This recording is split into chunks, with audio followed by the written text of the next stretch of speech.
Hi friends, అందరికీ నమస్కారం. Welcome back to Akhila edge news. ఈ వీడియోలో ఆంధ్రప్రదేశ్ రాష్ట్ర వ్యాప్తంగా ఉండే ప్రజలందరికీ కూడా పెద్ద శుభవార్త వచ్చింది ఫ్రెండ్స్. 2026 జనవరి రిలీజ్ చేసే పథకాలను డేట్స్ని అయితే రిలీజ్ చేయడం జరిగింది. మన రాష్ట్రం వ్యాప్తంగా ఉండే ప్రజలకు అందరికీ ఏ డేట్స్లలో పథకాలు రిలీజ్ చేస్తారు, ఏ పథకం ద్వారా ఎవరెవరు లబ్ధి పొందుతారో, ఎవరెవరికి ఎంత వర్తిస్తుంది అనే విషయాన్ని అయితే పూర్తిగా క్లారిటీగా అయితే తెలుసుకుందాం. దానికంటే ముందు మన అఖిల ఎడ్జ్ ఛానల్ని లైక్ చేయండి, షేర్ చేయండి, కామెంట్ చేయండి. అలాగే మరిన్ని మంచి మంచి వీడియోస్ కోసం మన ఛానల్ సబ్స్క్రైబ్ చేయండి. దీని ద్వారా నేను చేసే ప్రతి వీడియో కూడా మీ వరకు చేరుతుంది. అయితే ఇంకా లేట్ లేకుండా మనం ఇన్ఫర్మేషన్ లేకైతే వెళ్ళిపోదాం. మన రాష్ట్ర సీఎం నారా చంద్రబాబు నాయుడు గారు రాష్ట్రం యొక్క వృద్ధికి, సంక్షేమానికి పెద్దపీట వేస్తూ అనేక పథకాలను అయితే చెప్పడం జరిగింది. అందులో భాగంగానే ఈ 2026 జనవరిలో అయితే చాలా పథకాలను రిలీజ్ చేస్తున్నారు. అవి ఏ ఏ పథకాలు అనేది తెలుసుకుందాం. మొట్టమొదటిగా 2026 జనవరి 1వ తేదీన పింఛన్లను ఇస్తారు. దీనిని డిసెంబర్ 31న ఇస్తారు. 1వ తేదీ సెలవు కావున డిసెంబర్ 31వ తేదీ అందించడం జరిగింది. ఆ రోజులు అందరూ కూడా ఖచ్చితంగా అంటే 31వ తేదీగానే పెన్షన్ తీసుకోవాలని చెప్పింది. వికలాంగులు, వృద్ధులు, అలాగే వితంతు మహిళలు అందరూ కూడా 31గానే తీసుకోవడం వలసిందిగా కోరడం అయినది.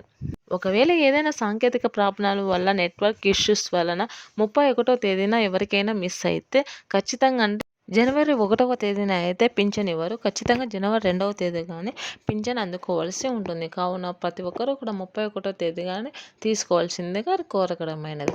అలాగే 60 సంవత్సరాల నుంచి 50 సంవత్సరాలకు వయసు తగ్గించి 50 సంవత్సరాల నుంచి పింఛన్ ఇస్తామని చెప్పడం జరిగింది కదా, అది కూడా జనవరి నుంచే ఇస్తామని అయితే ఇన్ఫర్మేషన్ అయితే రావడం జరిగింది. కావున ప్రతి ఒక్కరూ కూడా ఈ పింఛన్ను 31వ తేదీ డిసెంబర్లోనే తీసుకోవాల్సిందిగా కోరడం అయినది. ఇంకా రెండొక పథకం అయితే ప్రతి ఒక్కరికి 1వ తేదీ నుంచి రేషన్ ఇవ్వడం జరుగుతుంది. అంటే రేషన్లో ఈసారి సంక్రాంతికి కానుకగా చంద్రన్న కిట్టును అయితే అందిస్తారు. గతంలో చంద్రన్న టీడీపీ ప్రభుత్వం అమల్లో ఉన్నప్పుడు అయితే ప్రతి ఒక్కరికి కూడా చంద్రన్న కిట్లను ఇవ్వడం జరుగుతుంది. చంద్రన్న కిట్లు అంటే అందులో రాగులు, బియ్యం, బెల్లం, శనగలు, నెయ్యి, మరి ఇతర నిత్యావసర వస్తువులు ఒక 5-6 రకాలు అయితే ఖచ్చితంగా అంటే ఉండి ఒక బ్యాగులో ఇవ్వడం జరుగుతుంది. ఈసారి కూడా కుల మత భేదం లేకోకుండా ప్రతి ఒక్కరికి అందించడం జరుగుతుంది. ఖచ్చితంగా అంటే క్రిస్మస్కు, సంక్రాంతికి, రంజాన్కు, ప్రతి పండుగలు చేసుకోవడానికి దీనిని అయితే అందించడం జరుగుతుంది. కావున రేషన్ కార్డు కలిగిన ప్రతి ఒక్కరూ కూడా ఈ అవకాశాన్ని అయితే ఖచ్చితంగా అంటే ఉపయోగించుకోవాలి. అలాగే మూడవ పథకం వచ్చేసి కరెంటు మీటర్స్ను రద్దు చేస్తున్నారు.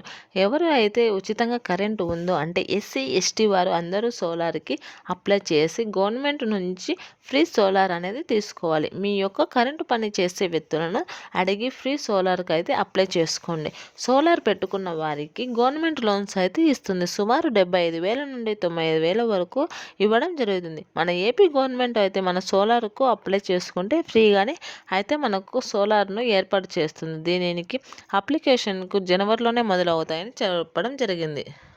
కావున ఎస్సీ, ఎస్టీ వారు జనవరిలోనే సోలార్కి అయితే ఏర్పాటు చేసుకొని ఫ్రీగా కరెంటును అయితే పొందాలని చెప్పింది. అలాగే బీసీలకు కూడా ఇందులో అయితే శుభవార్త చెప్పడం అయినది. బీసీలకు కూడా సోలార్ను ఏర్పాటు చేసుకోవచ్చు. దీనికి గవర్నమెంట్ నుంచి, కేంద్రం నుంచి అయితే ఏకంగా 78,000, అలాగే రాష్ట్ర ప్రభుత్వం నుంచి అయితే 20,000 రాయితీ రావడం జరుగుతుంది. కావున బీసీలు కూడా మీ యొక్క సచివాలయంలో అయితే అప్లై చేసుకోండి. నెక్స్ట్ అయితే ఫోర్త్ది వచ్చేసి రైతులకైతే భారీ శుభవార్త చెప్పడం అయినది. అన్నదాత సుఖీభవకు రావాల్సిన 3వ విడత డబ్బులు అయితే ఇవ్వబోతున్నారు. సంక్రాంతి కానుకగా ఇవ్వడం జరుగుతుంది. కేంద్రం 2,000, రాష్ట్రం 4,000 కలిపి మొత్తం 6,000 రూపాయలు అయితే ఇవ్వడం జరుగుతుంది. అది కూడా అర్హత లిస్టులో ఉన్న వారికి మాత్రమే ఇస్తామని అయితే చెప్పడం అయినది. ఇంకా 1,00,000 రూపాయలు అయితే రైతులకు బెనిఫిట్ ఇచ్చే విధంగా కౌలు రైతులకు అయితే రాష్ట్ర ప్రభుత్వం కౌలు రైతులను ఉద్దేశించి కీలక నిర్ణయం తీసుకుంది. కౌలు రైతులకు పంట రుణాలు ఇవ్వాలని చెప్పింది. DCCBల ద్వారా పంట రుణాలను ఇవ్వాలని కౌలు రైతులందరూ పొందాలని అయితే ఆదేశాలు ఇవ్వడం జరిగింది. కౌలు రైతులు కూడా స్వతంత్రంగా వారి యొక్క కౌలుకు తీసుకున్న దానిలో సాగు చేసుకునే విధంగా వీలు కల్పించాలని అయితే అన్ని ఆదేశాలు ఇవ్వడం మాకు జరిగింది. అయితే దీనికి కొన్ని అర్హతలు అయితే ఉండాలి. ఈ అమౌంట్‌ని పొందాలి అంటే ఖచ్చితంగా PACSలో సభ్యత్వం ఉండాలి. అదే ప్రదేశంలో నివాసం అంటే మీరు సొంత ఊరై ఉండాలి. అలాగే చెల్లుబాటు అంటే మీ యొక్క కౌలు రైతు పత్రం అయితే ఖచ్చితంగా ఉండాలి. మీరు ఖచ్చితంగా అంటే ఒక ఎకరాకు మించి ఖచ్చితంగా ఒక ఎకరా అయితే కౌలుకు భూమిని అయితే సాగు చేస్తూ ఉండాలి. వీరికి మాత్రమే ఈ పథకం వర్తిస్తుందని అయితే చెప్పడం జరిగింది. నెక్స్ట్ వచ్చేసి డ్వాక్రా మహిళలకైతే ఇంకా భారీ శుభవార్తను అయితే చెప్పడం జరిగింది. ఎన్టీఆర్ విద్యాలక్ష్మి, ఎన్టీఆర్ కళ్యాణ లక్ష్మిల ద్వారా ఒక్కొక్క మహిళకు 10,000 నుంచి ₹1,00,000 వరకు అయితే రుణాలను అందించడం అవుతుంది. అతి తక్కువ వడ్డీకి 4% వడ్డీకే రుణాలను అందించడం జరుగుతుంది. కావున ప్రతి ఒక్కరు కూడా జనవరిలోనే ఈ అవకాశాలను ఉపయోగించుకోవాలని అయితే ఏపీ రాష్ట్రం ప్రభుత్వం అయితే చెప్పడం జరిగింది. దీని ద్వారా పిల్లల యొక్క చదువులు అలాగే కళ్యాణాలను బాగా చేసుకోవాలనే ఉద్దేశంతో ఈ పథకాన్ని ఏర్పాటు చేయడం అనేది. కావున ప్రజలందరూ కూడా ఏ ఏ పథకాలకు ఎవరెవరు అర్హులు అనేది ఉద్దేశించుకొని వారి యొక్క పథకాలకైతే అప్లై చేసుకోవాల్సి ఉంటుంది. ప్రతి ఒక్కరు వీటిని బెనిఫిట్స్ను పొందండి. Thanks for watching this video.